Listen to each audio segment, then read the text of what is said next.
Hola amigos y bienvenidos a Apologética con Marta. Quiero invitarlos a que visiten mi sitio en línea apologeticaconmarta.org, en donde puede encontrar todos mis programas por orden cronológico o por tema, o también los puede escuchar visitando mi página en Facebook o mi canal en YouTube bajo el nombre de Apologética con Marta. Todos los recursos son gratis y excelentes para estudio personal o estudios en grupo. ¿No te pasa que a veces sientes un miedo que te paraliza o que te conduce por caminos que no te ayudan o que empeoran tu situación?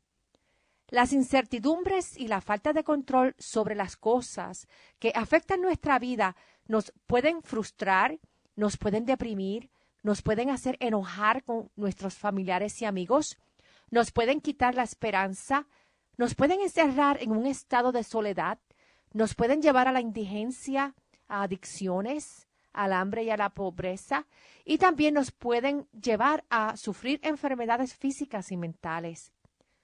Cuando nuestro concepto de quiénes somos es basado en las ideas del ser humano con una filosofía basada en el materialismo o en el humanismo, en donde en la mente del ser humano Dios no existe, entonces el ser humano es solo un ser material.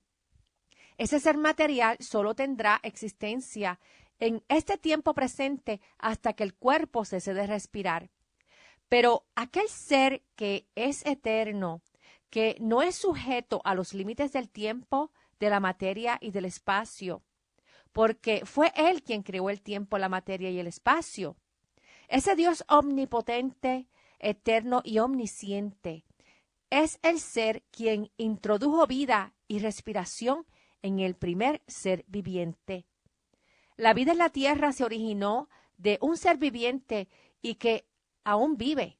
En Génesis 2, verso 7, dice que Dios el Señor formó al hombre del polvo de la tierra y sopló en su nariz hálito de vida, y el hombre se convirtió en un ser viviente. Dios creó al hombre con un físico material, pero no fue hasta que le sopló hálito de vida que ese cuerpo material vino a ser un cuerpo viviente. Dios ha puesto un espíritu de vida inmaterial en cada uno de los seres humanos. Cada uno de nosotros somos materia y espíritu. Y el creador de todas las cosas aún tiene dominio sobre toda materia y sobre todo espíritu que Él ha creado por los siglos de los siglos. Fíjate que en el Nuevo Testamento tenemos confirmación de que Adán y Eva no son figuras mitológicas. Ellos realmente existieron y fueron el primer hombre y la primera mujer creados por Dios.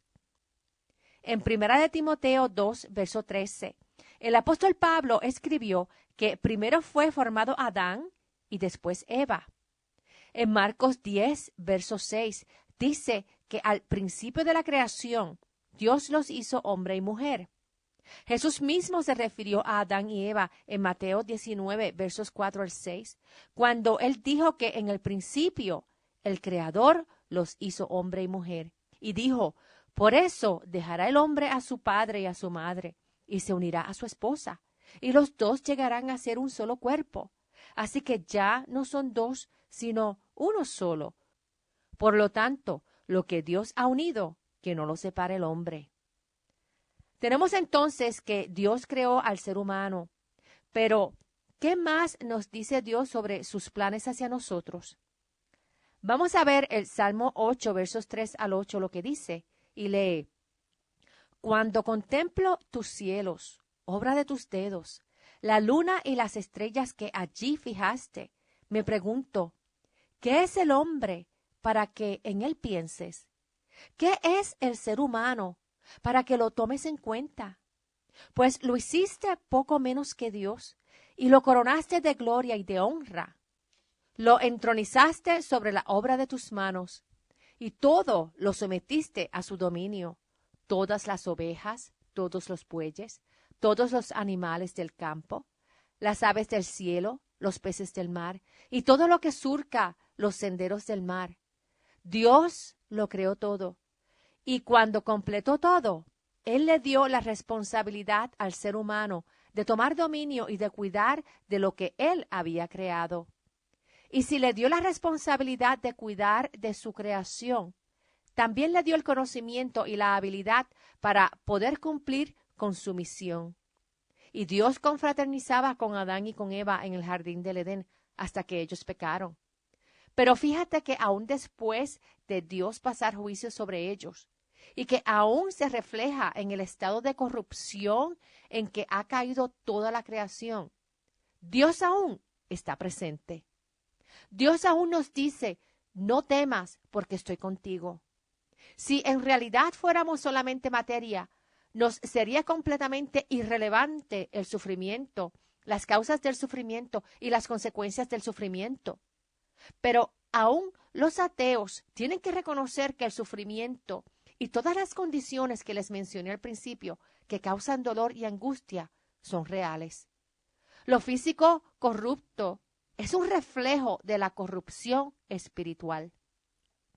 Por eso, cuando Dios cumpla con su promesa de hacer todas las cosas nuevas, la restauración primero ocurre espiritualmente en el corazón del ser humano, al recibir salvación mediante el perdón de Jesús, que es la restauración espiritual y moral que nos conduce hacia la santidad. Y luego que la esencia espiritual del ser humano es restaurada, luego Dios prometió una restauración física completa, una restauración física como lo demostró Jesús en su resurrección.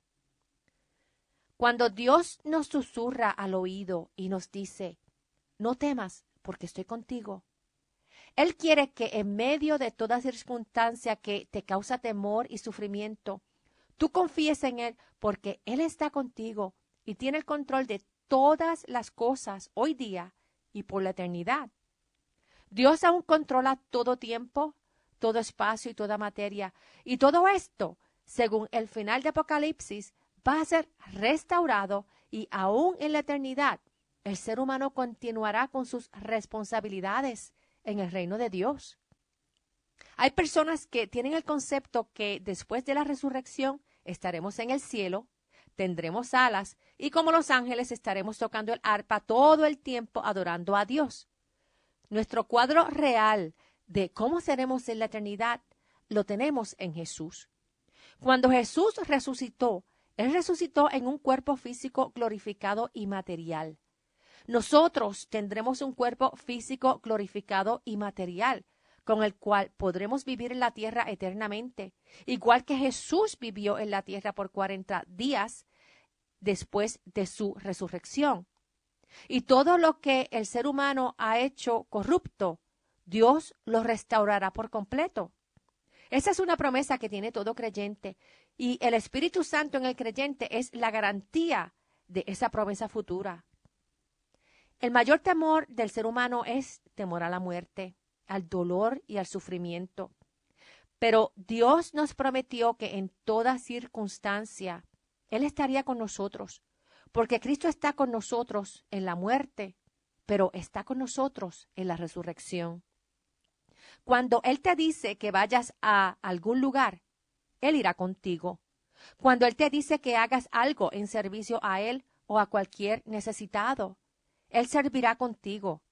Cuando Él dice que te quedes en una situación o lugar en específico, aunque sea difícil, Él se quedará contigo, ayudándote a perseverar.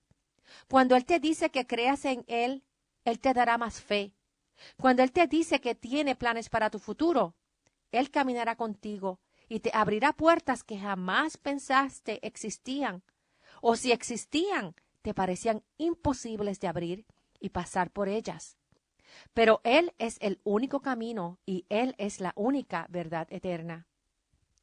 Los temores que experimentas hoy día, Jesús mismo los vivió y los superó para que nos demos cuenta de que cuando ponemos nuestra confianza en Él, podemos continuar viviendo una vida sin temor al saber que Él está con nosotros y sus promesas hacia nosotros son reales.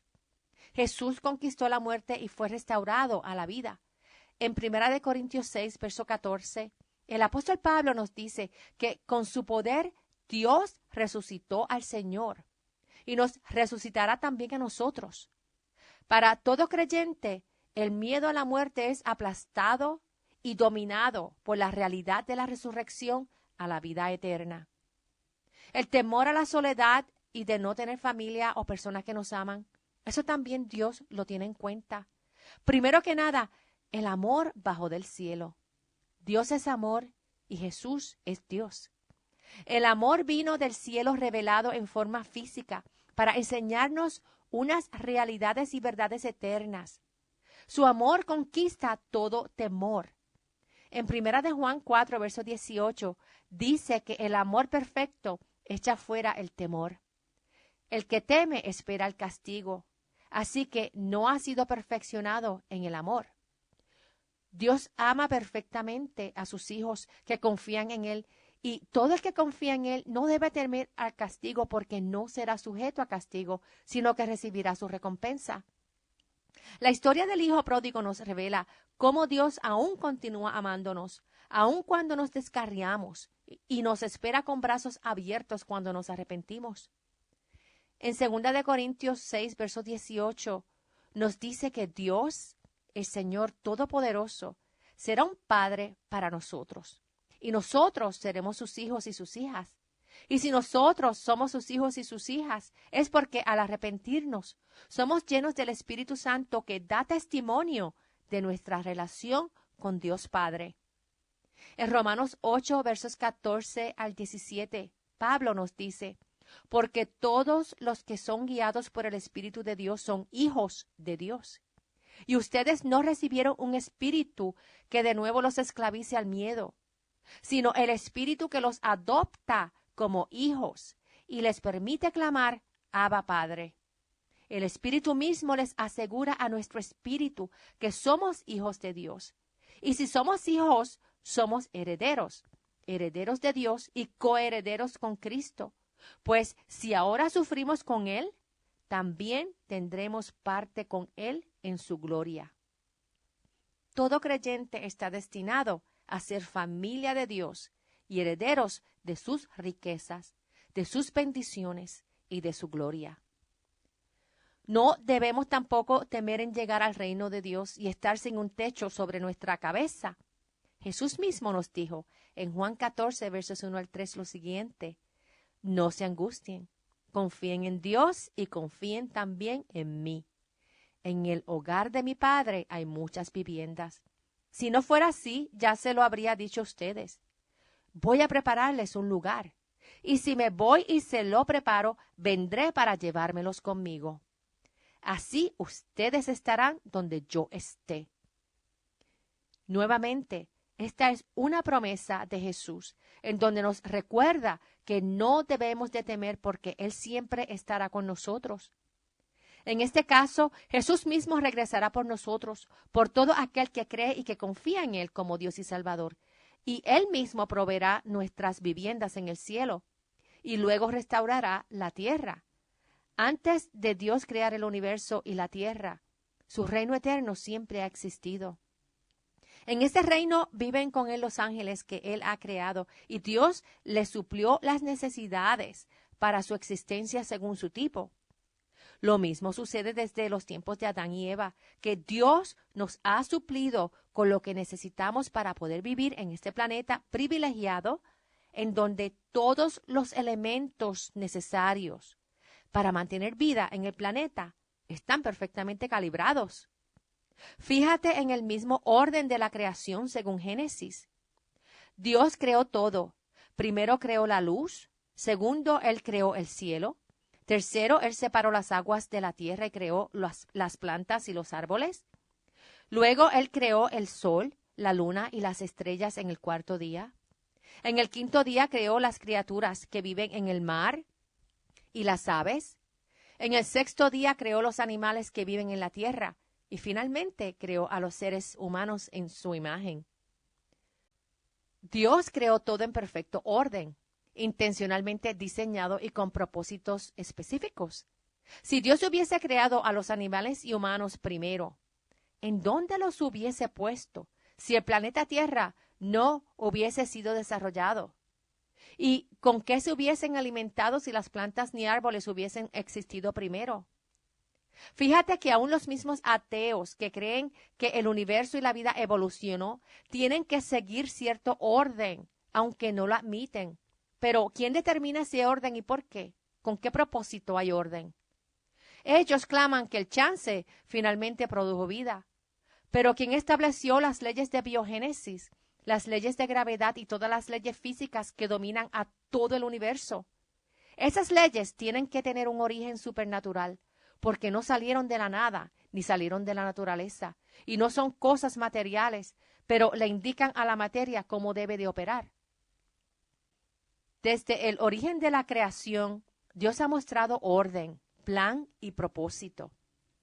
Y su plan y propósito es benevolente hacia su creación. Según mostró en el pasado que Él suple necesidades físicas y espirituales, Él promete para el presente, para el futuro y por la eternidad ser el único ser que siempre nos mantendrá en existencia y nos suplirá todas nuestras necesidades. En Mateo 6, verso 25 en adelante, Jesús nos dice: no se preocupen por su vida, qué comerán o beberán, ni por su cuerpo, cómo se vestirán. ¿No tiene la vida más valor que la comida, y el cuerpo más que la ropa? Fíjense en las aves del cielo, no siembran, ni cosechan, ni almacenan en graneros. Sin embargo, el Padre Celestial las alimenta. ¿No valen ustedes mucho más que ellas? ¿Quién de ustedes, por mucho que se preocupe, puede añadir una sola hora al curso de su vida? ¿Y por qué se preocupan por la ropa? Observen cómo crecen los lirios del campo. No trabajan ni hilan. Sin embargo, les digo que ni siquiera Salomón, con todo su esplendor, se vestía como uno de ellos. Si así viste Dios a la hierba que hoy está en el campo y mañana es arrojada al horno, ¿no hará mucho más por ustedes, gente de poca fe? Así que no se preocupen diciendo qué comeremos o qué beberemos o con qué nos vestiremos. Los paganos andan tras todas estas cosas, pero el Padre Celestial sabe que ustedes las necesitan. Más bien, busquen primeramente el reino de Dios y su justicia, y todas estas cosas les serán añadidas. Por lo tanto, no se angustien por el mañana, el cual tendrá sus propios afanes. Dios está en tu presente, y Él siempre desea estar en tu presente para proveerte de su sabiduría, de su paz, de su amor y de todo conocimiento necesario para que puedas vivir con esperanza y sin temor, porque Él siempre está contigo. No nos podemos esconder de su presencia, por más que lo intentemos. Trágicamente, a veces nos encontramos con personas que han conocido la palabra de Dios y sus promesas, pero se enfocan en el juicio de Dios, en el castigo de Dios y en la gran tribulación, y ponen su fe a un lado, alejándose de Dios o negando la existencia de Dios. Es posible que el alejamiento no sea un alejamiento intelectual, sino un alejamiento basado en sentimientos y emociones. Si la persona dictamina lo que es cierto o falso basado en los sentimientos, su creencia en la existencia de Dios no es basada en la realidad, sino en los sentimientos de esa persona. También es posible que si la persona sufre de depresión, el estado mental y emocional causado por la depresión puede ser causa que le oscurezca su conocimiento y su entendimiento de la existencia de Dios o del carácter y la santidad de Dios. Pero Dios desea que nos enfoquemos en sus promesas que Él tiene para sus hijos que le aman. Dios no desea que vivamos en temor, sino con fe y con esperanza. Dios prometió llevarse a su iglesia en el rapto con Él antes de la tribulación. Los creyentes no están sujetos al castigo de la tribulación porque ya han sido lavados y salvos con la sangre de Cristo y han venido a ser hijos de Dios. Dios no va a castigar a sus hijos que han sido lavados con la sangre de Cristo. A través de los siglos, personas han intentado deshacerse de Dios, negar a Dios o redefinir a Dios. Personas han llegado a crear figuras de maderas hechas con las manos del hombre y creen que esas figuras pueden responder a las necesidades del ser humano. En Isaías 44, verso 14 en adelante, dice que los hombres toman un árbol, usan parte para combustible, parte para calentarse y parte para hornear. También labran a un dios en la madera y lo adoran. Hacen de ese pedazo de madera un ídolo y se postran ante él. Y le dicen al ídolo creado por manos humanas, sálvame, pues eres mi Dios. El Dios creador del universo no vive en objetos materiales creados por el ser humano. Cualquier persona debe de vivir en temor y en terror si su confianza radica en un objeto tallado por sus mismas manos humanas y sujeto a que se rompa o se pudra. Pero el verdadero Dios creador del universo y de toda vida, y quien aún mantiene todo en existencia, nos hace un llamado diario a que confraternicemos con Él, que leamos su palabra en la Biblia, que le conozcamos con nuestro intelecto y con nuestro corazón, que escuchemos cuáles son sus planes para hoy y para el futuro, porque según Jesús nos dijo antes de partir de la tierra, Él nos indicó: se me ha dado toda autoridad en el cielo y en la tierra. Por tanto, vayan y hagan discípulos de todas las naciones, bautizándolos en el nombre del Padre y del Hijo y del Espíritu Santo, enseñándoles a obedecer todo lo que les he mandado a ustedes. Y les aseguro que estaré con ustedes siempre hasta el fin del mundo.